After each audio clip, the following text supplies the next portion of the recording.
I found Holbein's work very interesting and complex when first viewing it. Before viewing the video, it seemed as though it was just a painting of two successful European men posing next to a shelf of items that did not have a purpose other than being the background.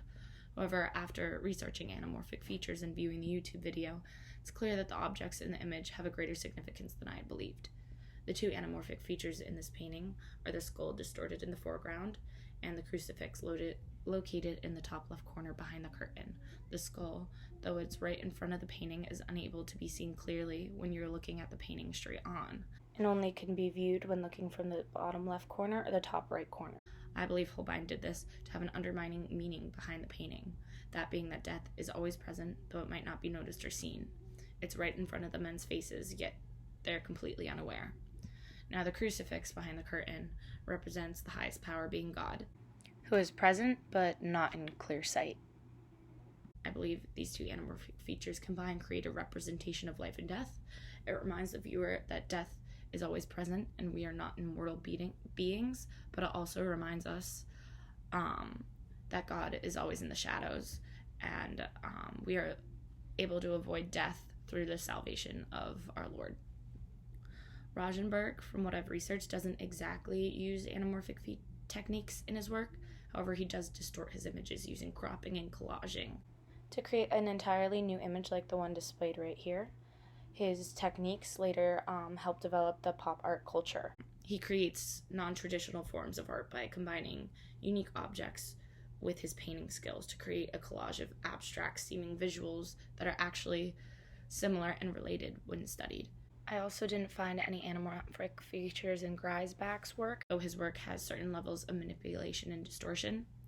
None of his work contained a distortion that's not visible from the straight eye's view. However, his manipulations of historical images create a new perspective on historical events. Holzer, like Rosenberg, is another artist who uses pop art to produce their works of art. She's known for photographing public spaces and distorting the image by adding in words that hold a greater meaning. I wouldn't consider Holzer an artist known for anamorphic features, but I did find some of her distortions and messages in her work do contain anamorphic aspects, or certain words or phrases that are not clearly seen from a straight eye's view.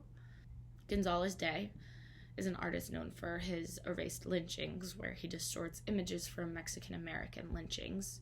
He takes a political standpoint by erasing the victim to focus on the lynchers, making them responsible for their actions without the distraction of a horrific lynching. Though I didn't particularly find anamorphic aspects in his work either, he does distort images like Holbein's to create an underlining meaning, which also does not focus on death but relates to the idea of death, using Gonzales Day's political standpoint. Though digital art has come a long way since the 1500s, you can see similarities between artists from the time to contemporary artists today.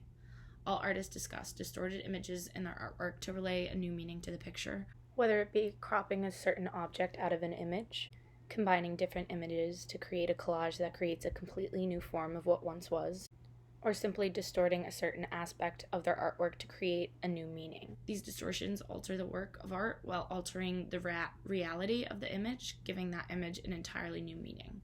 For example, Gonzales Day removing a lynching victim to focus on the attention of the lynchers highlights the fact that they're responsible for the unseen act. Holbein's also can alter the reality of an image, like in his work The Ambassadors. He alters the image of two men's success to hint at their life possibly nearing an end, with death right in front of them, but God in the shadows protecting them from their near deaths. These works, like the others, change the initial perspective of the viewer, making them look deeper into their work beyond what's in front of their eyes.